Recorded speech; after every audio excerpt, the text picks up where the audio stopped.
आज हम एक बीमारी के बारे में बात करेंगे जिसे मेडिकल टर्मिनोलॉजी में कहते हैं डिस्फेजिया। आपके गले में शदीद दर्द हो, आप निवाला नहीं खा सकते, आप पानी नहीं पी सकते, जलन, सॉइलिंग, पहले ये बीमारी होती, फिर आगे जाके अल्लाह ना करे फालिज वगैरह का भी अटैक आता है, तो उससे बचा जा सकते हैं। तो उसके लिए क्या करना है, चलिए सीखते हैं।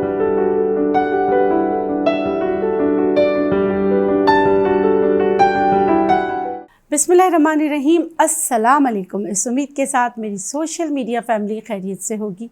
मैं हूँ नेचुरोपैथ डॉक्टर बिल्किस। आज हम एक बीमारी के बारे में बात करेंगे जिसे मेडिकल टर्मिनोलॉजी में कहते हैं डिस्फेजिया। डिस्फेजिया होता क्या है भाई, बहुत मुश्किल नाम है। गले की सूजन, आपके गले में शदीद दर्द हो, आप निवाला नहीं खा सकते, आप पानी नहीं पी सकते, जलन, सॉइलिंग गले में, तो ये आगे जाके और ना फिर क्या होता है, चेस्ट कंजेशन बहुत हो जाता है। ऐसे लोग बीमार हो जाते हैं, खून की कमी की वजह से भी ये हो सकता है। आगे जाके ऐसे लोगों को फालिज भी हो सकता है। और ये जो आपके ग़िज़ा की नाली सिकुड़ क्यों जाती है, आपको खाने में प्रॉब्लम क्यों आती है, तो इसके कॉजेज़ बहुत सारे हो सकते हैं। जैसे एक कॉज आपका कोई न्यूरो का मसला हो सकता है, पार्किंसन वो हो सकता है, कोई गट का इशू हो सकता है, या आप में खून की कमी हो तो हो सकता है, या बहुत सारे और भी मेडिकल इश्यूज़ होते हैं। किसी वजह से, थायराइड की वजह से भी अगर गले में बहुत ज़्यादा स्वेलिंग आ जाती है तो भी, ये मेडिकल साइंस नहीं कहती, ये हम नेचुरोपैथ कहते हैं, तो निगलने में मुश्किल होती है। वैसे आप अपने डॉक्टर को कंसल्ट करें, लेकिन नेचुरोपैथी में आपके लिए बहुत सारी चीज़ें हैं जो आपके इसकी इब्तिदाई जो अलामात है उसको कम करने में, आपके पट्ठों को, जो गले के पट्टे नैरो हो जाते हैं, सिकुड़ जाते हैं, उसको सही करने में आपकी मदद करती है। और आगे जाके, जैसे बाज़ लोगों को ये पहले ये बीमारी होती, फिर आगे जाके अल्लाह ना करे फालिज वगैरह का भी अटैक आता है, तो उससे बचा जा सकते हैं। तो उसके लिए क्या करना है, चलिए सीखते हैं। सबसे पहले मैं आपको कुछ चीज़ें बताऊंगी। शहद गर्म पानी में डाल के पीजिए, इसके गरारे कीजिए और पीजिए, इससे बहुत ज़्यादा फ़र्क पड़ता है। दूसरा, मुलेठी के भी आप छोटा सा टुकड़ा जो है ना, पानी में डाल के उबाल कर इससे गरारे कर सकते हैं, कुल्लियाँ कर सकते हैं, इससे फ़र्क पड़ता है। जैतून के तेल की अच्छी तरह गले के पट्ठों पे, पीछे, कमर पे अच्छी तरीके से मालिश कीजिए।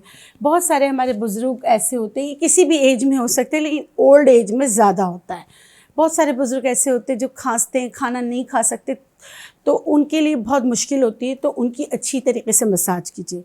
करना क्या, ऐसे लोगों को अपनी ग़िज़ा बहुत ज़्यादा नरम ग़िज़ाएँ रखनी चाहिए, जैसे लिक्विड ग़िज़ा रखनी चाहिए। और मैं अपने बहनों से कहूँगी, अपने भाइयों से कहूँगी, जो आपके घर में बुज़ुर्ग हैं जिनके साथ ऐसा मसला है, हम अपने बच्चों को भी तो सेरेलैक बना के देते हैं ना, तो आप जो घर में पकाएं ना, हड्डियाँ वगैरह निकालें, सबको ग्राइंड करें, रोटी, सालन, सबको ग्राइंड करके उनको दें, ताकि उनको चबाना नहीं पड़े।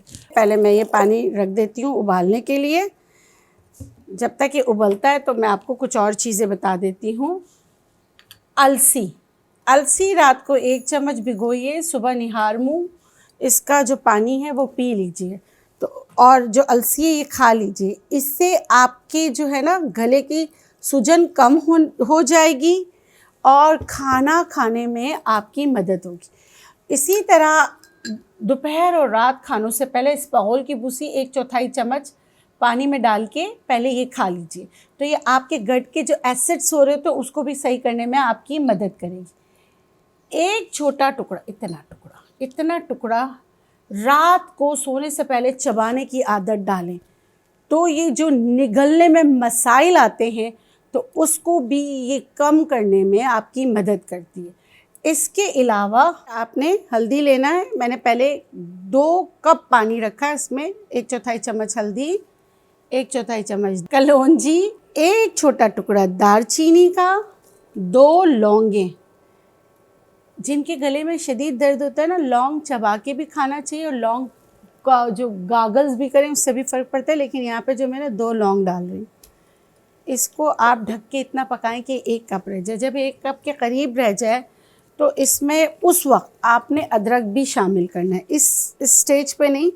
जब ये बिल्कुल तैयारी पे आ रहा हो तो आप इसमें अदरक भी शामिल कर सकते हैं, चाहे तो शहद भी शामिल कर सकते हैं। मैं इसको कप में ही निकाल रही हूँ, मेरा तरीका ये है। आप इसमें भी डालना चाहें डाल सकते हैं, लेकिन इसी तरह चॉप करके इसमें डाल दें। अच्छा, इसमें लौंग दालचीनी आपने नहीं खाना ना खाएं, इसका सारा एक्सट्रैक्ट इसमें आ जाएगा। फिर आप जो है ना इसको पी लीजिए, लेकिन अदरक चबा चबा के लाजमी खाएं। एक बूटी आती है सुमलो बूटी, सुमलो बूटी के भी गरारे कीजिए, उससे बहुत ज़्यादा फ़र्क पड़ता है।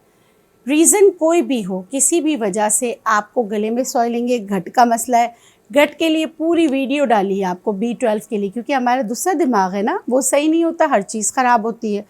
लेकिन मैंने देखा है कि बुज़ुर्ग बहुत ज़्यादा परेशान हो जाते हैं, हर ऐसे ना आवाज़ करते रहते हैं और कहीं जाते भी नहीं हैं, निगलने में मुश्किल होती है। फिर ज़ाहिर सी बात है खाना नहीं खाते हैं तो कमज़ोरी हो जाती है। उसका भी मैंने आपको हल बताया कि आप उनकी कमज़ोरी को कैसे दूर करेंगे। और ये कहवा तैयार है और ये मैं इसमें डाल रही हूँ। ये देखिए, ये दिन में 2 बार आप बुज़ुर्गों को ज़रूर दें, या जिनको भी ये मसला है कि उनको निगलने में गले में शदीद दर्द होता है, निगलने में प्रॉब्लम होती है, निवाले फंस जाते हैं, यहाँ कुछ अटक जाता है, तो ये लाजमी दीजिए। चाहे तो इसमें आप शहद भी डाल सकते हैं, बहुत इजी रेमेडी है। लेकिन आगे जाके मुश्किलात में ऐसे लोग बहुत मुश्किलात का शिकार हो जाते हैं, कुछ खा पी नहीं सकते, तो उसका भी मैंने हल बता दिया। न्यूट्रिएंट पूरा दें, ये नहीं कि हर वक्त उनको दलिए पे रखा हुआ है, दलिया यखनी सूप नहीं। आप उनको सारा खाना बनाएं, उनको लिक्विड करके जैसे अपने बच्चों को देते हैं ऐसे ही उनका ख्याल रखिए, उनको भी दीजिए। इसके साथ मुझे दीजिए इजाज़त, इंशाल्लाह फिर मिलेंगे एक नई वीडियो के साथ। तब तक के लिए आप लोग अपना बहुत सारा ख्याल रखिए।